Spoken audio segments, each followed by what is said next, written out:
Hi guys, welcome. This is your Sameer Kohli sir with the lecture number 21। वहां पर screen पे देखना होता है कि रिकॉर्डिंग स्टार्ट हुई है या नहीं हुई है।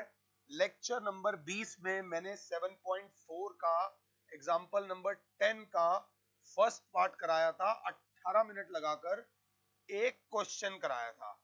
अगर वो क्वेश्चन आपने अपने हाथ से 2 बार निकाला है ना, तो 7.4 आपके लिए केक वॉक होने वाली है। नहीं तो 7.4 में ना फ्रस्ट्रेट हो जाओगे। आमतौर पे बच्चा क्या करता है, 12th में इसका ना कंसेप्ट देख लेता है, हाँ हो जाएगा, एग्जाम टाइम में निकलता नहीं है और एग्जाम टाइम में आपका टाइम वेस्ट होता है। ये बात याद रख लेना। इस गलती से अगर बचना है तो जो अभी कह रहा हूं उसे मान लो। देखो, तुम्हारी एज जब बढ़ती है ना, तो एज के साथ ईगो बढ़ती है। अगर मेरी बात नहीं माननी तो मेरी वीडियोस को मत देखो, फिर उनकी वीडियोस या उनकी क्लास लो जिनकी बात माननी है। मगर जिनकी बात माननी है उनकी बात 100% मानो। और अभी तक लेक्चर देख रहे हो तो मेरी बात माननी है। और अगर मेरी बात माननी है तो प्लीज 10 पॉइंट एग्जाम्पल 10 का फर्स्ट पार्ट मेरे बच्चों 2 बार अपने हाथ से निकालना। सेकंड पार्ट अब मैं आपके साथ करने वाला हूं, एनसीईआरटी का एग्जाम्पल नंबर 10 का सेकंड पार्ट। अगर क्लास मेरे साथ है तो ये सेकंड पार्ट ये बोलता है कि x+3 अपॉन अंडर रूट में 5 minus 4x minus x square dx। मेरे को इसको देख के मन में क्या फीलिंग आई? ऊपर आ रहा है जी लीनियर px प्लस क्यू, नीचे आ रहा है अंडर रूट में quadratic ax square plus bx plus c और होल का dx। हम सब जानते हैं px प्लस क्यू बराबर होगा a into d by d x of ax square plus bx plus c plus b। अब देखो मेरा पेन अब कितनी तेज चल रहा है और पिछले लेक्चर में कितनी तेज चल रहा था। पिछले लेक्चर में हम आराम से जा रहे थे, x+3 will be written as capital A into d by d x of नीचे वाला 5 minus 4x minus x square. Under root भले ही हो, अंडर रूट लेते नहीं है, प्लस कैपिटल B। x+3 बराबर होगा capital A into minus 4 minus 2x plus B। x+3 बराबर होगा -4a minus 2ax plus b। Mata Rani का नाम लूंगा, गलती हो सकती है, ये बात याद रख लेना। -2ax minus 4a plus b। अब इसको देखूंगा कैसे? अगर क्लास देख रही हो, कंपेयरिंग द लाइक टर्म्स, यहाँ x का कोफिशिएंट -2a है, यहाँ x का कोफिशिएंट 1 है, यहाँ constant term -4a plus b है, यहाँ कांस्टेंट टर्म 3 है। अगर क्लास ध्यान से देख रही हो तो कंपेयरिंग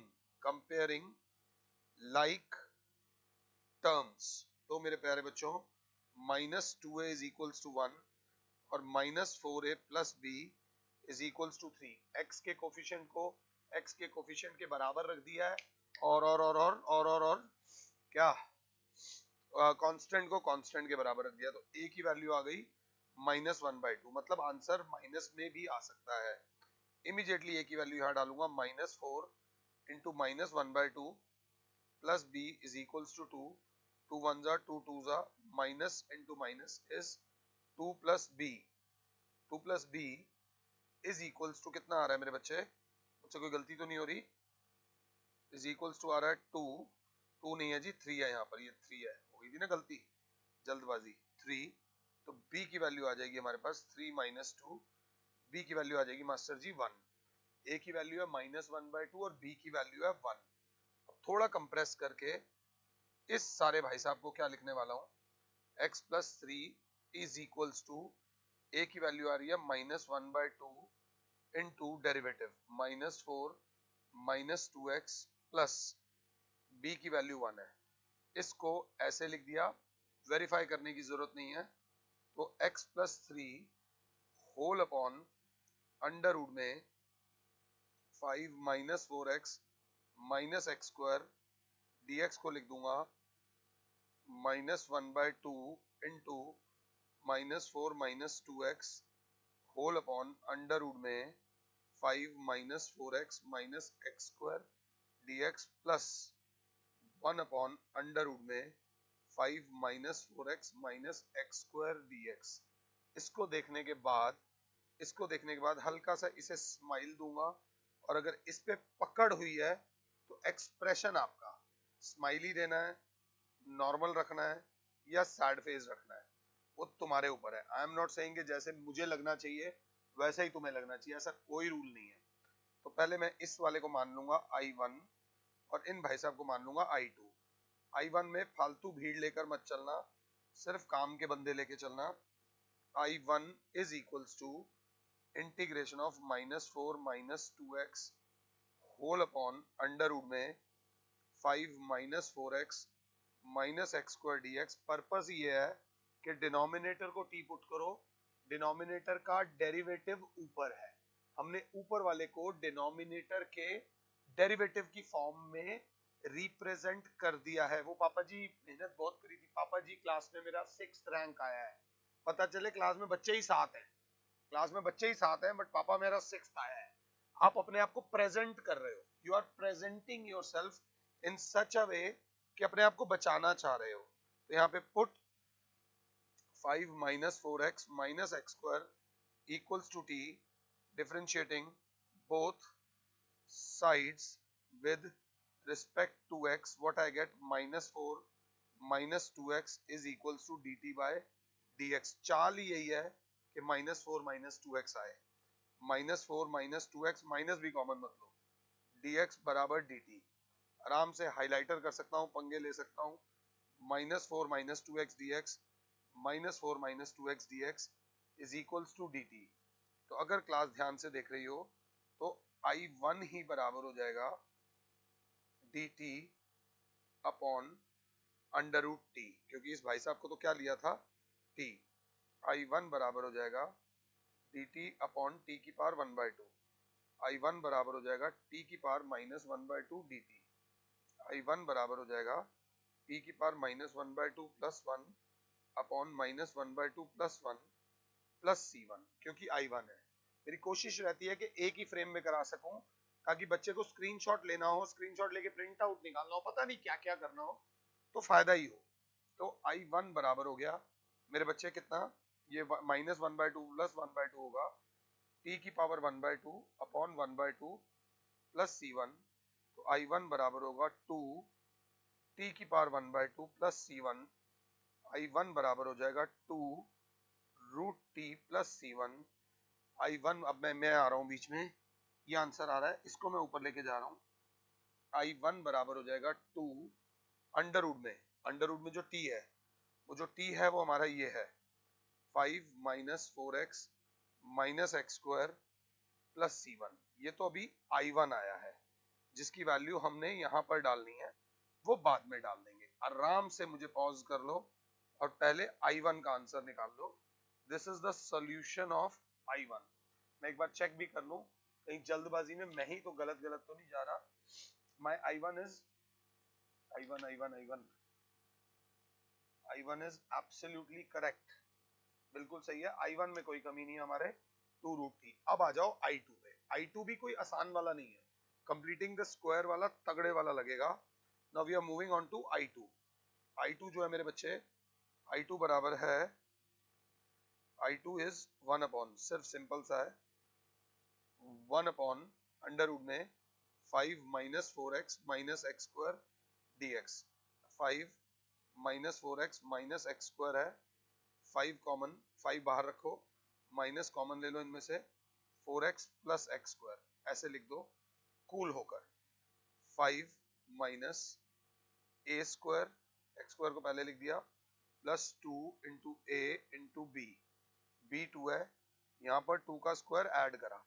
2 का स्क्वायर हमने ऐड नहीं करा है, क्योंकि बाहर माइनस का साइन है, मींस 2 का स्क्वायर हमने माइनस करा है। 2 का स्क्वायर माइनस करा है तो बाहर 2 का स्क्वायर ऐड हो जाएगा। 2 का स्क्वायर होता है 4 plus 5 is 9 minus x plus 2 का होल स्क्वायर। हमारी किस्मत अच्छी है, 9 is a perfect square, minus x plus 2 का होल स्क्वायर। तो हमारा जो ये हो जाएगा 1 अपॉन अंडर रूट में 9 माइनस x प्लस 2 का होल स्क्वायर dx। अब इसको देखकर 9 को मैं आराम से, टाइम ना वेस्ट करूं, तो यहीं पे 9 को थोड़ा सा हल्का लिख देता हूं। 9 को लिख दूंगा 3 का square minus this. Let x plus 2 is equals to m लिया, तो differentiating both sides with respect to x मुझे मिलेगा 1 is equals to dm by dx। तो dx की वैल्यू आ जाएगी dm। इस dx की जगह मास्टर जी लिख दो dm अपॉन अंडर रूट में अगर साथ हो तो 3 स्क्वायर माइनस m स्क्वायर। मेरे ख्याल से जो फॉर्मूला लग रहा है वो लग रहा है dx upon a square minus x square जो होता है 1 upon 2a log a minus x upon a plus x plus c। अब मैं चेक कर रहा हूँ कि मुझे फॉर्मूला याद है या नहीं। पहली बार वीडियो क्लास का ये फायदा हो रहा है, मैं ये कभी खुद कराता नहीं था। a square minus x square का फॉर्मूला सर आपने गलत लगाया है, मेरे को भी फॉर्मूला ध्यान देने की जरूरत है। यहाँ पर फॉर्मूला आ रहा है a square minus x square का सिंपल वाला फॉर्मूला आ रहा है जो होता है dx upon a square minus x square, वो भी अंडर रूट में होता है sine inverse x upon a plus c। Easy वाला फॉर्मूला है, तो हमारा जो आंसर होगा वो होगा sign inverse m upon 3 plus c2, क्योंकि ये हमारा था I2, ये हमारा I2 था। तो I2 is equals to sine inverse m की जगह हम क्या लिख देंगे x plus 2 upon 3 plus c2। ये हमारा आया I2। आराम से देख लो, मेरा I1 भी सॉल्व हो गया, मेरा I2 भी सॉल्व हो गया। मुझे बस वो वैल्यू यहाँ पर डालनी है जो कि मुझे फाइनल आंसर क्या देगा। अगर मैं नेक्स्ट शीट पे भी जाता हूँ तो जो फाइनल आंसर आना है वो आएगा I is equals to, if I am not wrong minus 1/2 बाहर था, the final answer is going to be, मैं चाहूँ तो बुक से भी डायरेक्टली लिख सकता हूँ, दैट इज इक्वल्स टू क्या आ रहा है अगर ध्यान से देखें तो एक तो आ रहा है sine inverse x plus 3 upon 2 plus c2 था, और जो I1 था उसके आगे माइनस 1/2 है और यहाँ पे 2 था, इस वजह से आएगा अगर देख रहे हो तो माइनस अंडर रूट में 5 minus 4x minus x square plus c1 plus ये, और c1 प्लस c2 को लिख दूंगा माइनस अंडर रूट में 5 minus 4x minus x square plus sine inverse x plus 3 upon 2 plus c1 plus c2 को लिख दूंगा एक बड़े वाला c। This is your final answer of NCERT का एग्जाम्पल नंबर 10 का सेकंड पार्ट। आई होप कि आपको ये समझ आया हो। ये करने के बाद I am leaving it to you. अब आप लोग से रिक्वेस्ट है कि एनसीईआरटी का 7.4 में टोटल 25 क्वेश्चंस हैं। एक देखो एनसीईआरटी में भी ना लॉजिक होता है, अगर 25 क्वेश्चन है तो कोई वजह रही होगी। एक एक क्वेश्चन इंपॉर्टेंट है, एक एक क्वेश्चन को पूरा पूरा करना, और अगर बहुत अच्छे हो तो दो दो बार करना। 7.4 और 7.5 वो एक्सरसाइजेस हैं जो थकाती हैं और कॉन्फिडेंस को तोड़ती हैं, क्योंकि आसान है। देखो खिलाड़ी से तुम हार जाओगे तुम्हें बुरा नहीं लगेगा, अगर कोई बच्चा तुम्हें हरा जाएगा तो बुरा लगेगा। ये दिखने में आसान है बट करने में गलती हो जाती है, तो थोड़ा सा ध्यान देना और ये दो एग्जांपल्स दो दो बार कर लेना और फिर 7.4 कर लेना। आने वाले लेक्चर्स में आपके साथ 7.4 का एक एक क्वेश्चन मैं YouTube पे डालूंगा। माता रानी बस साथ होनी चाहिए। फिलहाल के लिए और Sameer sir is saying you good bye, god bless all, जय माता।